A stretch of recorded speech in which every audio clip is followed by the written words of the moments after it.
So guys, dumating na yung ating net na in-order. Green ang color. Naisip ko lang, ayoko siyang lagyan ng net dito banda kasi di ko na makita yung langit. Yung maging itsura niya guys. Okay. So, if dito ko ilalagay yung net, hindi ko na makita yung langit. Or dito ako tatamlay, hindi ko na siya makita. Ganyan. Sobrang ganda kasi ng merong ganito na nakikita. So, iniisip ko, yung net na yan, ipapatong ko siya dito. Para yung mga tanim dito banda, magiging safe sila sa init. Kailangan ko lang itong tanggalin. Itong mga itim. Yan. So, tanggalin lang natin to. It's anti-hippies one. Ay, ang hirap tanggalin. Ako po. Okay. Careful lang kasi taya siya. Baka masugat tayo. Delikado yan. Delikado sa taya.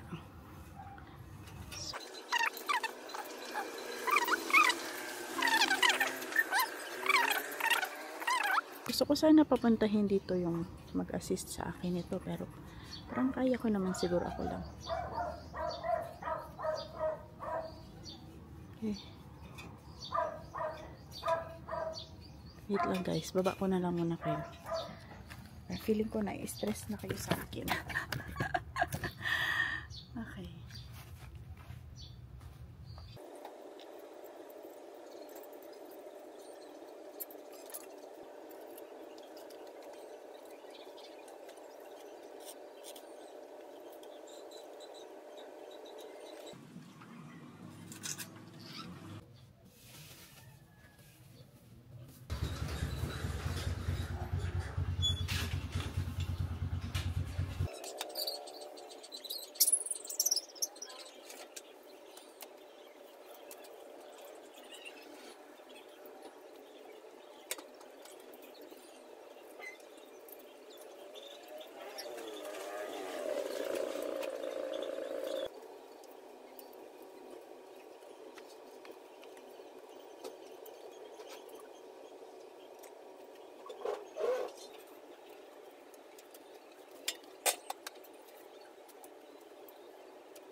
Diba guys, dito natin ilalagay yung ating mga tanim sa ating greenhouse. Literal na greenhouse. So ito naman dito, diretso lang natin to.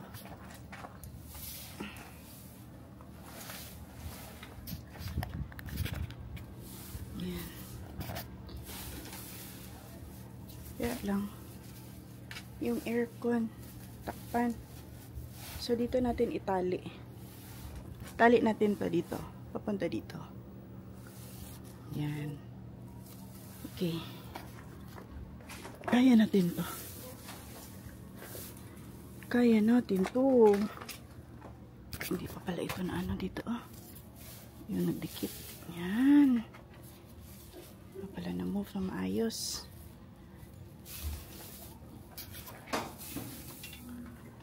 Yan. O, diba? O, literal na greenhouse na ito, guys. Greenhouse. O, yan naman ito. DIY lang muna tayo. Do it yourself. Kasi wala tayong assistant. Iyan na natin ito. Dito baka delikado itong mga ano, ganito. Takot.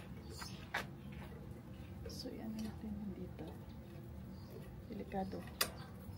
Yan, para safe tayo. Lalakad dito. So, ito, stretch lang natin yan papunta doon.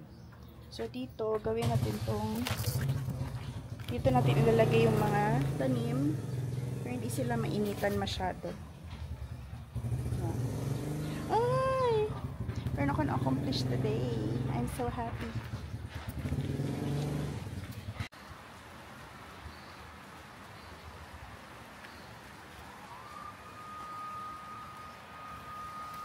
Good morning guys! So, nandito ako sa labas ng bahay. Nagkakape. Paubos na yung kape ko. And while watching our garden, ang dami kong iniisip na plans kung anong dapat kong gawin sa garden na to. And, di ba dapat sana ngayon ay ituloy ko yung aking pag-aayos ng garden? Ayan, umuulan. So, paano ko ituloy yung aking ginagawa?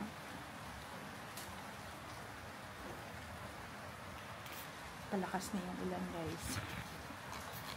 So, ako ngayon ay magplano na lang muna kung anong gagawin ko sa garden na to. Ito pala yung green na net na binili natin. Ayan na. Ito yan. Ganyan na itsura niya. So, dyan ilalagay natin itong mga this one. Tapos yung itong mga monstera natin, dyan din natin ilalagay. Para hindi sila masyadong mainitan. At least may shade sila. Ayan o, makalat pa. Kahapon yan. Nang inayos ko itong mga palmera natin. Yung mga dahon yan. Mga dahon ng mga palmera yan. Diba? Sobrang ganda ng palmera natin, guys. Ang gaganda na nila tingnan. So, yung iba ilalagay ko sa loob ng bahay para meron namang green sa bahay namin. So, i-arrange ko sila sa loob.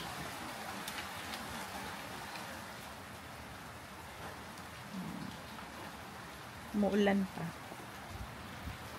So, hindi pa ako makapag-garden. Tapos na pala ako nag-edit ng mga kakantahin mamaya sa kasaulugan namin, and by 4 PM yung aming meeting. So, ano oras na ba ngayon? It's 9:47.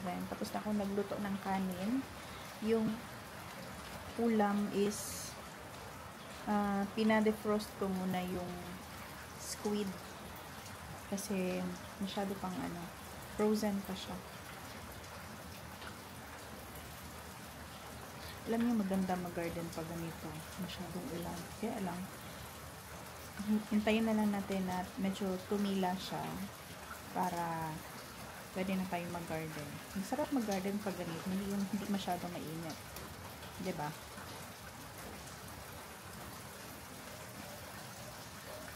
Sarap ng view ko.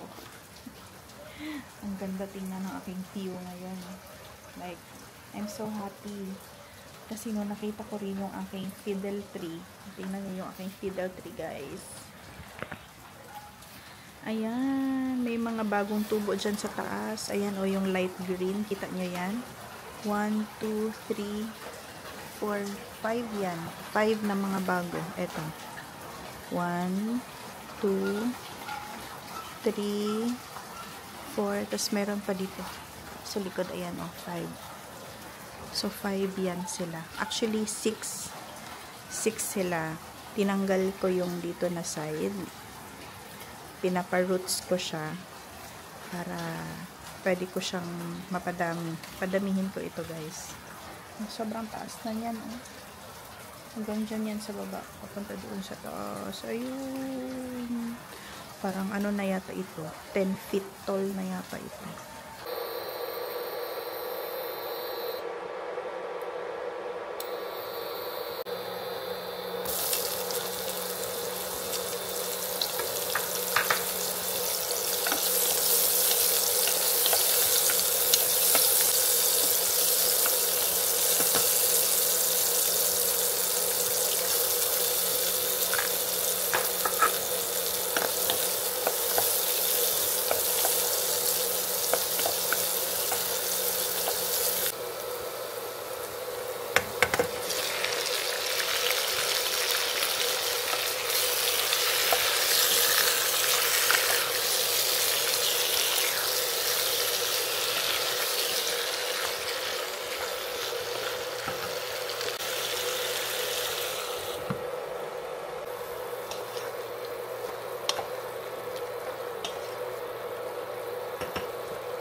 Nag-meeting kami for the reunion. So, hindi ko natapos yung aking hindi ko tinapos yung aking pagtutupi kasi nag-meeting kami for the reunion. Kanina pa kami dito, guys. Like, nag-start siguro mga 11, tapos 2 p.m. Medyo mataas-taas. Mahaba-haba yung aming meeting ngayon. Kasi malapit na kasi yung reunion. So, ilang weeks na lang. Mga 3 weeks na yata. May 17 yung reunion namin. Pero gusto nila i-move sa 16. So, hopefully, mahanapan namin ng way na ma-move namin sa 16 yung reunion. Nakabook na kasi. So, i-try namin na ipa-rebook sa 16 yung mga nakaschedule na. And then, if okay, pwede 16 na yung aming reunion. Pero if not, 17 talaga. We have to stick to the plan talaga. Pero, hinanapan pa rin namin ang paraan na gawin 16 yung reunion.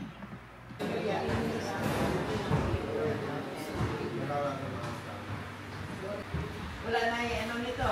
Balikan ko lang siya. Go na, go. Ha? Go lang. Kung sa box cake, kung fixing na.